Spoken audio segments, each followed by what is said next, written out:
Assalamualaikum warahmatullahi wabarakatuh. Perkenalkan, nama saya Muhammad Farhandaniza dari kelas C dengan NPM B1A020130 dengan nama dosen pembimbing mata kuliah Wisman MPD dengan judul materi Kalimat.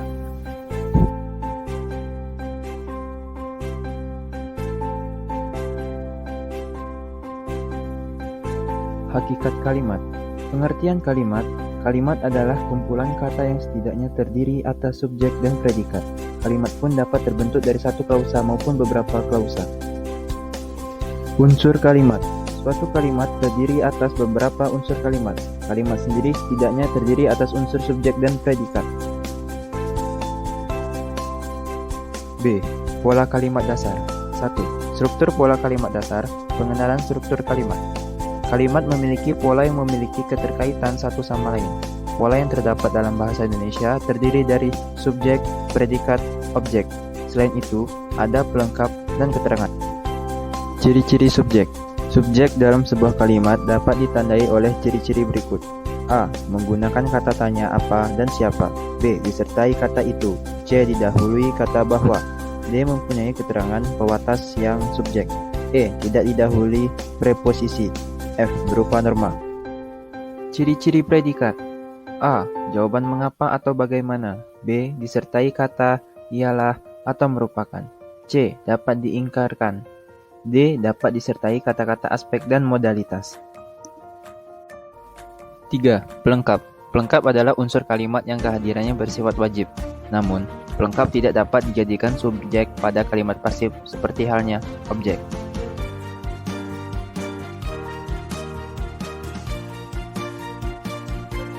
4. Keterangan. Keterangan merupakan unsur kalimat yang memberi informasi lebih lanjut tentang sesuatu yang dinyatakan dalam kalimat.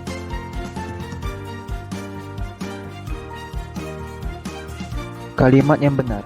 Penulisan kalimat yang benar diawali dengan huruf kapital dan diakhiri dengan titik, tanda tanya, atau tanda seru, sesuai dengan kebutuhan penyusunan kalimat. Komposisi struktur kalimat yang benar memuat sekurang-kurangnya atas satu subjek dan predikat. Jenis-jenis kalimat.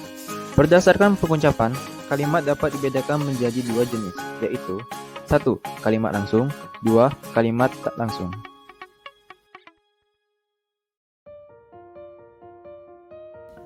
Jenis-jenis kalimat menurut struktur gramatikalnya. Kalimat gramatikal, yaitu kalimat yang disusun diikuti kaidah bahasa Indonesia yang berlaku. Makna gramatikal dapat muncul setelah adanya dua kata atau lebih yang bergabung menjadi satuan bahasa, dan dapat terjadi karena adanya afiksasi pembentukan kata menyebut dalam kalimat tersebut. Dan ini adalah jenis-jenis kalimat menurut struktur gramatikalnya, yaitu kalimat tunggal, kalimat majemuk setara, kalimat bertingkat, kalimat campuran, dan kalimat tunggal.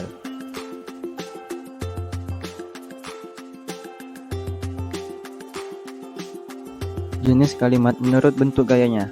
Nah, kalimat ini dibedakan menjadi 3 jenis, yaitu kalimat yang melepas, kalimat yang klimaks, dan kalimat yang berimbang.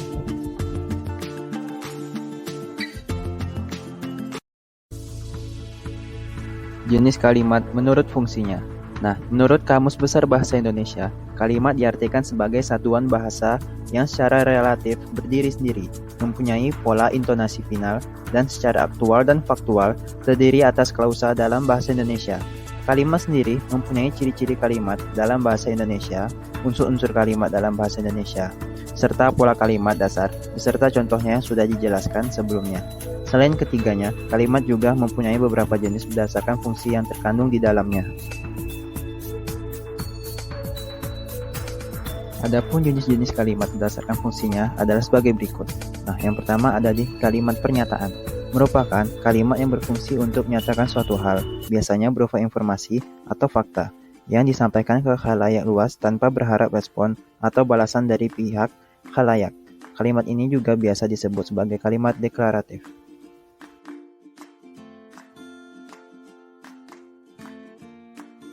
Nah, yang kedua ada kalimat tanya. Kalimat tanya merupakan jenis kalimat yang bertujuan untuk menanyakan suatu hal kepada pihak yang ditanya, di mana pihak yang ditanya mesti menjawab pertanyaan tersebut. Kalimat ini juga bisa disebut sebagai kalimat interrogatif.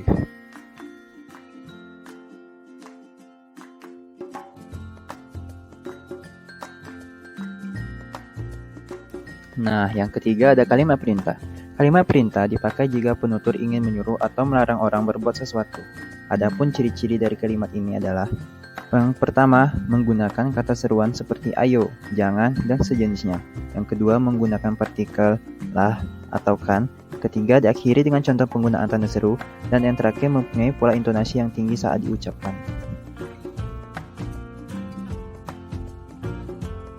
Nah, yang keempat ada kalimat seruan.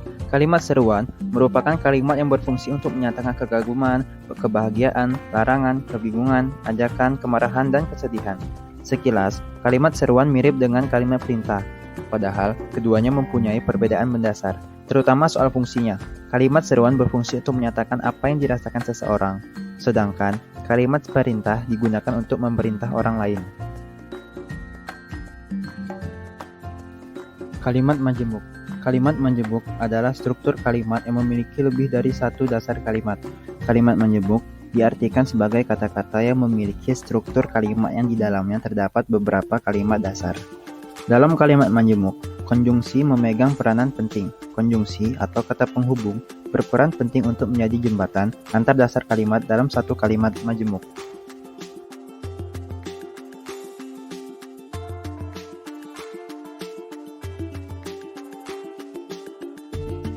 Kalimat majemuk setara. Kalimat majemuk setara disebut juga kalimat majemuk koordinatif. Struktur kalimat di dalamnya terdapat paling sedikit dua kalimat dasar dan masing-masing dapat berdiri sendiri sebagai kalimat tunggal.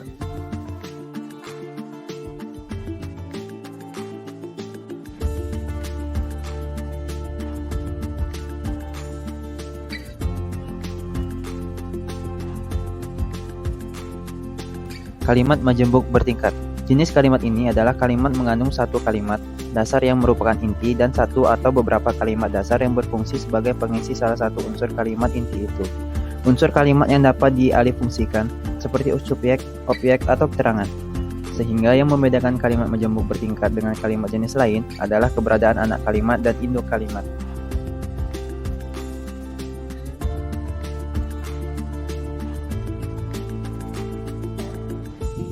Kalimat efektif.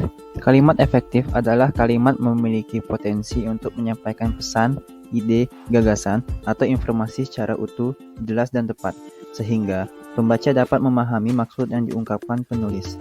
Dari beberapa pengertian di atas, dapat ditarik kesimpulan mengenai pengertian kalimat efektif. Kalimat efektif merupakan kalimat dengan unsur yang utuh dan tepat.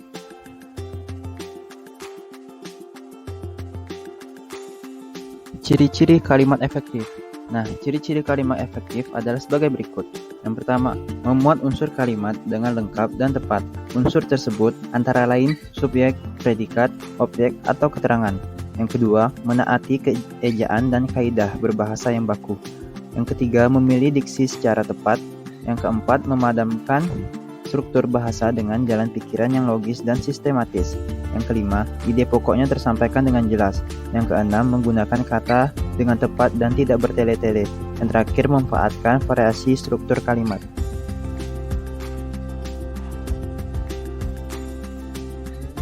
Syarat kalimat efektif. Terdapat dua syarat dalam menyusun kalimat efektif. Berikut penjelasan singkatnya. Yang pertama ada kebenaran. Kalimat efektif harus disasarkan pada penulisan yang baik dan benar sesuai dengan ejaan yang dianjurkan. Kaidah kebahasaannya ketat mengikuti tata bahasa baku. Yang kedua, ada kepaduan. Kepaduan berkaitan dengan logika kalimat. Pilihan kata dalam menyusun kalimat harus padu sehingga membuat kalimat menjadi utuh dan tidak sumbang.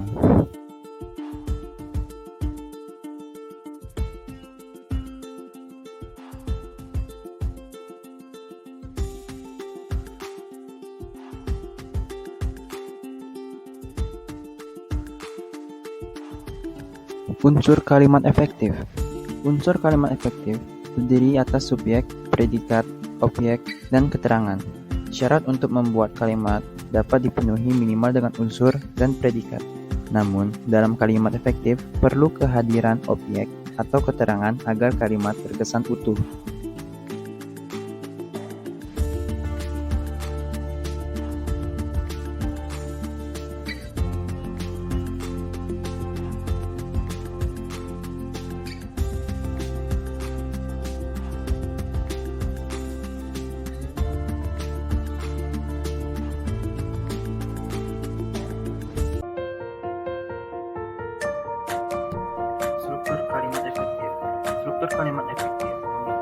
kalimat.